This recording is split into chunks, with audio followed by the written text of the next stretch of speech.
Hi ಎಲ್ರಿಗೂ ನಮಸ್ಕಾರ. Welcome back to my new video. ತುಂಬ ಜನರು ಕೇಳ್ತಾ ಇದ್ರಿ, ಅಕ್ಕ ನಮ್ಮ ಅಪ್ಲಿಕೇಶನ್ ಸ್ಟೇಟಸ್ನ ಹೇಗೆ ಚೆಕ್ ಮಾಡೋದು ಅಂತ ಹೇಳಿ. ಬಿಕಾಸ್ DPT ಪುಷ್ ಆಗಿದೆಯಾ ಅಲ್ವಾ ಅಂತ ಯಾವ ರೀತಿ ನೋಡಬೇಕು ಅಂತ ಗೊತ್ತಿಲ್ಲ. ಬಿಕಾಸ್ ಇದು ನ್ಯೂ ಅಪ್ಲಿಕೆಂಟ್ಸ್ಗೆ ಕನ್ಫ್ಯೂಷನ್ ಆಗಿರುತ್ತೆ. ಓಲ್ಡ್ ಅಪ್ಲಿಕೆಂಟ್ಸ್ ಎಲ್ಲ ಇದರಲ್ಲಿ ತುಂಬ ಫಾಸ್ಟ್ ಇದ್ದಾರೆ, ಅವರಿಗೆಲ್ಲ ಗೊತ್ತು. ಓಕೆ, ಇವತ್ತಿನ ವೀಡಿಯೋದಲ್ಲಿ ಹೇಗೆ ನಮ್ಮ ಅಪ್ಲಿಕೇಶನ್ ಸ್ಟೇಟಸ್ ಚೆಕ್ ಮಾಡೋದು ಅಂತ ಹೇಳ್ಕೊಡ್ತೀನಿ. ಜೊತೆಗೆ ಡಾಕ್ಯುಮೆಂಟ್ ವೆರಿಫಿಕೇಷನ್ ಮಾಡಿಸ್ಲೇಬೇಕು ಅಂತ ಹೇಳಿದೆ ಅಲ್ವಾ. ಸೊ ವೆರಿಫಿಕೇಷನ್ ಟೈಮಲ್ಲಿ ಏನೆಲ್ಲ ಡಾಕ್ಯುಮೆಂಟ್ಸ್ಗಳು ತೊಗೊಂಡು ಹೋಗಬೇಕು ಅನ್ನೋದನ್ನು ಕೂಡ ಈ ವಿಡಿಯೋದಲ್ಲಿ ನಾನು ನಿಮಗೆ ಹೇಳ್ಕೊಡ್ತೀನಿ. ಸೊ ಇನ್ನೊಬ್ಬ ಮಹಾನ್ ವ್ಯಕ್ತಿ ಯಾರೋ ಒಬ್ಬ ಈ ಥರ ಕಾಮೆಂಟ್ ಹಾಕಿದ್ದಾನೆ. ಸೊ ಟೈಮ್ ವೇಸ್ಟ್, ಏನು ಕ್ಲಾರಿಟಿ ಇಲ್ಲ ಅಂತ ಹೇಳಿ. ಸೊ ಕ್ಲಾರಿಟಿ ಇಲ್ಲ ಅಂತ ಅಂದಮೇಲೆ ವಿಡಿಯೋ ಏನಕ್ಕೆ ನೋಡ್ತಾ ಇದೆಯಾ? ಸುಮ್ಮನೆ ಬಂದು ಬೇರೆಯವ್ರ ವೀಡಿಯೋಸ್ ಮೇಲೆ ಕಾಮೆಂಟ್ ಹಾಕೋದಕ್ಕೆ ನಿನ್ನ ಟೈಮ್ ಎಷ್ಟು ಪ್ರೀಷಿಯಸ್ ಇದೆ ಅನ್ನೋದನ್ನು ಇಲ್ಲೇ ಗೊತ್ತಾಗ್ತಾ ಇದೆ. ಓಕೆನಾ?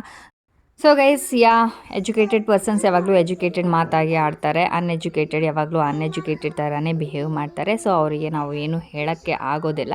ಸೊ ಬನ್ನಿ ಇವಾಗ ಸ್ಟೇಟಸ್ ಚೆಕ್ ಮಾಡೋದು ನೋಡೋಣ. ಯಾವುದಾದ್ರೂ ಒಂದು ಬ್ರೌಸರ್ ಓಪನ್ ಮಾಡಿಕೊಂಡು ಸೇವಾ ಸಿಂಧು ಅಂತ ಸರ್ಚ್ ಮಾಡಿ ಫಸ್ಟ್ ವೆಬ್ಸೈಟ್ ಕರ್ನಾಟಕ ಸರ್ಕಾರ ಅಂತ ಏನಿದೆ ಅದ್ರ ಮೇಲೆ ಕ್ಲಿಕ್ ಮಾಡಬೇಕು. ಕ್ಲಿಕ್ ಮಾಡಿದಾಗ ಈ ರೀತಿಯಾಗಿ ಇಂಟರ್ಫೇಸ್ ಬರುತ್ತೆ.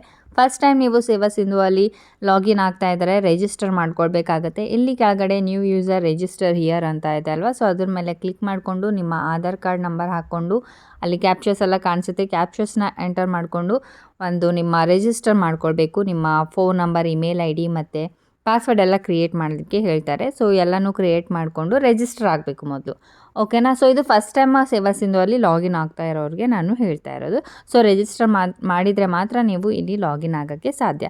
ಸೊ ಎಲ್ಲನೂ ಕ್ರಿಯೇಟ್ ಮಾಡಿಕೊಂಡು ಆಮೇಲೆ ಇಲ್ಲಿ ಇದೇ ಪೇಜ್ಗೆ ಬಂದು ನಿಮ್ಮ mobile number and password create ಮಾಡಿರ್ತೀರಲ್ವ. ಸೊ ಅದನ್ನು ಹಾಕ್ಕೊಂಡು ಈ ಕ್ಯಾಪ್ಚರ್ಸ್ನ ಎಂಟರ್ ಮಾಡಿಕೊಂಡು ಸಬ್ಮಿಟ್ ಅಂತ ಆಪ್ಷನ್ ಮೇಲೆ ಕ್ಲಿಕ್ ಮಾಡ್ಕೊಳ್ಳಿ. ನೆಕ್ಸ್ಟ್ ನಿಮಗೆ ಈ ರೀತಿಯಾಗಿ ಇಂಟರ್ಫೇಸ್ ಓಪನ್ ಆಗುತ್ತೆ. ಇಲ್ಲಿ ಅಪ್ಲೈ ಫಾರ್ ಸರ್ವಿಸಸ್ ಆಪ್ಷನ್ ಮೇಲೆ ಕ್ಲಿಕ್ ಮಾಡಿದಾಗ ವೀವ್ ಆಲ್ ಅವೈಲಬಲ್ ಸರ್ವಿಸಸ್ ಅಂತ ಬರುತ್ತೆ. ಸೊ ಅದರ ಮೇಲೆ ಕ್ಲಿಕ್ ಮಾಡ್ಕೊಳ್ಳಿ. ಸೊ ಕ್ಲಿಕ್ ಮಾಡಿದ್ರಿ ಅಂತಂದರೆ ನೆಕ್ಸ್ಟ್ ನಿಮಗೆ ಈ ರೀತಿಯಾಗಿ ಇಂಟರ್ಫೇಸ್ ಓಪನ್ ಆಗುತ್ತೆ. ಇಲ್ಲಿ ಸರ್ಚ್ ಆಪ್ಷನಲ್ಲಿ ಜಸ್ಟ್ ನೀವು ಯುವ ಅಂತ ಸರ್ಚ್ ಮಾಡಿದರೆ ಸಾಕು. ಇಲ್ಲ ಅಂತಂದರೆ ಯುವನಿಧಿ ಅಂತಲೂ ಸರ್ಚ್ ಮಾಡಿ. ಇಲ್ಲಿ 3 ಆಪ್ಷನ್ಸ್ ನೋಡೋದಕ್ಕೆ ಸಿಗುತ್ತೆ. Second option Yuvanidhi application status check ಅಂತ ಇದೆ ಅಲ್ವಾ. ಸೊ ಆ ಒಂದು ಆಪ್ಷನ್ ಮೇಲೆ ನೀವು ಕ್ಲಿಕ್ ಮಾಡಬೇಕಾಗತ್ತೆ. ಓಕೆನಾ? ಆ್ಯಂಡ್ ಫ್ರೆಂಡ್ಸ್, ತುಂಬ ಜನರು ಯಾವುದಾದ್ರೂ ಒಂದು ವರ್ಕ್ ಫ್ರಮ್ ಹೋಮ್ ಜಾಬ್ ಇದ್ದರೂ ಕೂಡ ಹೇಳಿ ಅಂತ ಕೇಳ್ತಾ ಇದ್ರಿ. ಸೊ ನನ್ನ ಸೆಕೆಂಡ್ ಯೂಟ್ಯೂಬ್ ಚಾನಲ್ ಕ್ರಿಯೇಟರ್ ಐಶ್ವರ್ಯ ಮೇತ್ರೆಯಲ್ಲಿ ಒಂದು ವೀಡಿಯೋನ ಅಪ್ಲೋಡ್ ಮಾಡಿದ್ದೀನಿ. ಕನ್ನಡ ಸ್ಪೀಚ್ ರೆಕಾರ್ಡಿಂಗ್ ಜಾಬ್ ಆಗಿರುತ್ತೆ. 20 ನಿಮಿಷಕ್ಕೆ 500 ರೂಪಾಯಿವರೆಗೂ ನಮಗೆ ಪೇ ಮಾಡ್ತಾ ಇದ್ದಾರೆ. ಸೊ ಇಂಟ್ರೆಸ್ಟ್ ಇರೋರು ಹೋಗಿ ಅಪ್ಲೈ ಮಾಡಿ. ಸೊ ಇಲ್ಲಿ ನೀವು ನೋಡ್ಬೋದು, ಅಪ್ಲಿಕೇಶನ್ ಫಾರ್ ಸ್ಟೇಟಸ್ ಚೆಕ್ ಮೇಲೆ ಕ್ಲಿಕ್ ಮಾಡಿದಾಗ ಈ ರೀತಿಯಾಗಿ ಇಂಟರ್ಫೇಸ್ ಓಪನ್ ಆಗುತ್ತೆ. ಆ್ಯಂಡ್ ಇಲ್ಲಿ ಸ್ವಲ್ಪ ನಾನು ಝೂಮ್ ಮಾಡಿ ತೋರಿಸ್ತೀನಿ. ಯಾವ ಮಂತಿನ ಸ್ಟೇಟಸ್ ನೀವು ಚೆಕ್ ಮಾಡ್ಕೋಬೇಕು ಇಲ್ಲಿ ನೀವು ಸೆಲೆಕ್ಟ್ ಮಾಡ್ಕೊಳ್ಬೇಕಾಗತ್ತೆ. ಫಾರ್ ಎಕ್ಸಾಂಪಲ್ ನಾನಿವಾಗ ಡಿಸೆಂಬರ್ ಅಂತ ಕ್ಲಿಕ್ ಮಾಡ್ಕೊಳ್ತೀನಿ. ಸೊ ಕ್ಲಿಕ್ ಮಾಡಿಕೊಂಡು ಇಲ್ಲಿ ನಿಮ್ಮ ಅಪ್ಲಿಕೇಶನ್ ರೆಫರೆನ್ಸ್ ನಂಬರ್ನ ಎಂಟರ್ ಮಾಡಿಕೊಂಡು click here to get payment details ಅಂತ ಇದೆ ಅಲ್ವಾ, ಗ್ರೇ ಕಲರ್ ಬಾಕ್ಸಲ್ಲಿ. ಸೊ ಅದ್ರ ಮೇಲೆ ಕ್ಲಿಕ್ ಮಾಡ್ಕೊಳ್ಳಿ.